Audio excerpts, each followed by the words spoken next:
de onde ele vem. O passado não tem poder sobre mim. Certo, já analisamos muitas coisas e garimpamos até chegar ao que achávamos que era o problema. Agora temos de chegar ao que eu acredito ser o verdadeiro problema. Sentimos que não somos bons o bastantes e existe uma falta de amor por nós mesmos. Aprendi pelo modo como encaro a vida que, se há algum problema, essa afirmação tem de ser verdade. Portanto, vamos agora analisar de onde veio essa crença. Como passamos de um bebezinho que conhece a própria perfeição e a perfeição da vida para uma pessoa que tem problemas e se sente sem qualquer valor ou amor? As pessoas que já se amam podem se amar ainda mais. Pense em uma rosa quando ainda é o pequenino botão. Desde que ela se abre em flor até as últimas pétalas caírem, a rosa é sempre bela, sempre perfeita, sempre em mutação. O mesmo acontece conosco. Somos sempre belos, sempre perfeitos e estamos sempre em mutação, fazendo o melhor que podemos, com a compreensão, consciência e conhecimento que temos. À medida que ganhamos mais compreensão, consciência e conhecimento, modificamos nossas ações. Faxina mental. Agora chegou a hora de examinarmos um pouco mais nosso passado, de dar uma olhada em algumas crenças que têm nos dirigido. Algumas pessoas acham essa parte do processo de limpeza muito dolorosa, mas não precisa ser assim. Precisamos olhar para o que existe antes de podermos começar a faxina. Quando se quer limpar um cômodo completamente, primeiro é necessário pegar e examinar tudo o que existe nele. Algumas coisas serão olhadas com carinho e receberão limpeza e polimento para ganharem uma nova beleza.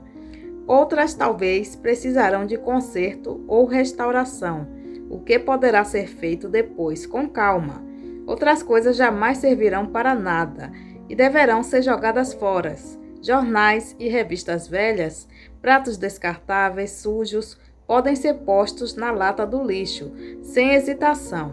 Não é necessário ficar com raiva para se fazer uma boa faxina. O mesmo acontece quando estamos limpando nossa casa mental. Não é preciso sentir raiva só porque alguma das crenças guardadas nelas estão prontas para serem atiradas fora. Livre-se delas. Com a mesma facilidade com que jogaria restos de comida na lata do lixo, depois de uma refeição. Você, por acaso, cataria no lixo de ontem para fazer o jantar de hoje? Você cata no velho lixo mental para criar as expectativas de amanhã? Se um pensamento ou crença não lhe é mais útil, livre-se dele. Não existe nenhuma lei que diga que só porque você um dia acreditou em alguma coisa é obrigado a acreditar nela para sempre. Assim, vamos dar uma olhada em alguma dessas crenças limitativas e descobrir sua origem. Crenças limitativas. Não sou bom bastante. Origem. Um pai que repetidamente lhe dizia que era burro. Ele falou que queria ser um sucesso para o pai, poder se orgulhar dele. Porém, estava assolado pela culpa que criava, ressentimentos, e tudo o que conseguiu produzir era um fracasso após outro. O pai continuava financiando negócios para ele. Porém, um a um, eles fracassavam. Ele usava o fracasso para se vingar, fazia o pai pagar, pagar e pagar. Claro, era ele quem mais saía perdendo. Crenças limitativas, falta de amor por si mesma. Origem, tentar ganhar a aprovação do pai. A última coisa que ela queria era ser como o pai. Os dois não concordavam em nada e estavam sempre discutindo. Ela só queria sua aprovação, mas só conseguia críticas. Seu corpo estava cheio de dores, exatamente iguais a que o pai tinha. Ela não percebia que a raiva estava criando dores nela, como a raiva do pai criava dores nele. Crença limitativa, a vida é cheia de perigos. Origem, um pai amedrontado. Outra cliente encarava a vida como sendo áspera e sombria. Tinha dificuldade em rir e quando fazia ficava com medo de que algo mal fosse acontecer.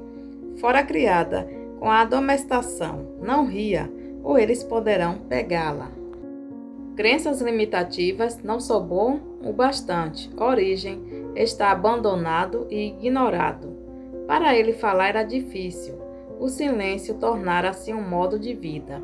Ele acabara de se livrar do álcool e das drogas e estava convencido de que era péssimo.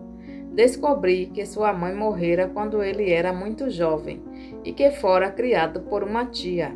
Essa mulher raramente falava, exceto para dar uma ordem. Portanto, ele foi criado em silêncio. Até mesmo comia sozinho em silêncio e passava dia após dia no quarto sem fazer barulho. Teve um amante que também era um homem silencioso, e os dois passaram a maior parte do tempo sem se falarem. O amante morreu e mais uma vez ele ficou sozinho. Exercício mensagem negativa. O exercício que fazemos em seguida é pegar uma folha grande de papel e escrever uma lista com todas as coisas que seus pais disseram que estavam erradas em você. Quais foram as mensagens negativas que você ouviu? Dê-se tempo suficiente para lembrar o máximo que puder. Meia hora geralmente é o bastante.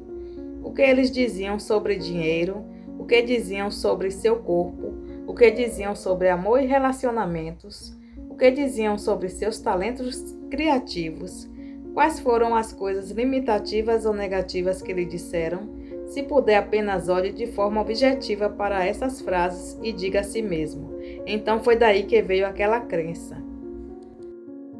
Agora peguemos uma nova folha de papel e vamos um pouco mais fundo. Que outras mensagens negativas você ouviu quando criança, de parentes, de professores, de amigos, de autoridades, da sua igreja? Anote todas elas, leve o tempo que for necessário. Tome consciência das sensações que estão ocorrendo no seu corpo. O que está escrito nessas duas folhas de papel são os pensamentos que precisam ser removidos de sua consciência. São crenças que o fazem sentir que não é bom o bastante. Vendo-se como uma criança. Se eu pegasse uma criança de 3 anos e a colocasse no meio da sala e nós começássemos a gritar com ela, dizendo-lhe que é burra, que nunca fará nada direito, que deve fazer isso ou aquilo, olha para a bagunça que fez, talvez bater nela algumas vezes, terminaríamos com uma criancinha assustada, sentada docilmente em um canto da sala, ou então com uma arrebentando todo o cômodo. Ela agiria de uma dessas duas maneiras e nunca saberemos qual é o seu verdadeiro potencial. Agora, se pegarmos a mesma criança e lhe dissermos o quanto a amamos, o quanto nos importamos com ela, que adoramos sua aparência e nos orgulhamos da sua esperteza e inteligência, que ficamos encantados com as coisas que faz e que ela pode cometer erros enquanto aprende, que estaremos sempre do seu lado, tanto nas horas boas como ruins. O potencial dessa criança será ilimitado. Cada um de nós tem uma criança de 3 anos em seu interior e com frequência passamos a maior parte de nossa vida gritando com ela. Depois ficamos imaginando por que nossa vida não funciona. Se você tivesse um amigo que sempre o criticasse, gostaria de estar com ele? É possível que você tenha sido tratado dessa forma quando criança, e isso é muito triste. No entanto, isso aconteceu muito tempo atrás. Se atualmente você está escolhendo se tratar da mesma forma, então é algo mais triste ainda. Agora, bem à nossa frente, temos uma lista das mensagens negativas que ouvimos quando criança. Com essa lista, corresponde ao que você acredita estar errado com você. São quase as mesmas coisas? Provavelmente sim. Baseamos nosso roteiro de vida em nossas mensagens de infância. Éramos todos bonzinhos e aceitávamos obedientemente o que eles nos disseram como sendo verdade. Seria muito fácil só culparmos nossos pais e sermos vítimas pelo resto da vida. Mas isso não teria graça nenhuma e com toda certeza não nos tiraria da encrenca em que nos encontramos agora. Culpando a família.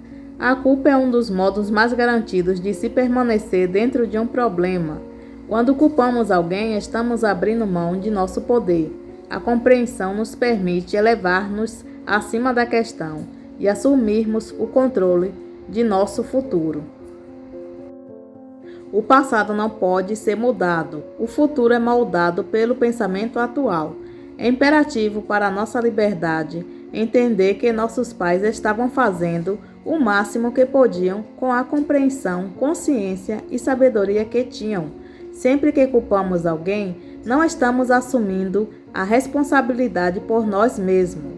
Aquelas pessoas que nos fizeram todas aquelas coisas horríveis estavam tão assustadas e amedrontadas como você está agora. Sentiam a mesma impotência que você sente agora. As únicas coisas que podiam ensinar eram as que tinham aprendido. Quanto você sabe sobre a infância dos seus pais, especialmente antes dos 10 anos de idade deles? Se ainda for possível, descubra mais perguntando-lhes. Se conseguir mais informações sobre a infância de seus pais, você entenderá com mais facilidade por que fizeram o que fizeram. A compreensão resultará em compaixão. Se você não sabe e não tem como descobrir, tente imaginar como deve ter sido. Que tipo de infância criaria um adulto como aquele?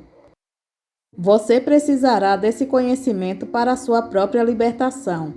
Você só poderá se libertar depois de libertá-los. Você só poderá se perdoar depois de perdoá-los. Se exigir perfeição deles, exigirá a perfeição de si mesmo, o que o tornará infeliz a vida toda.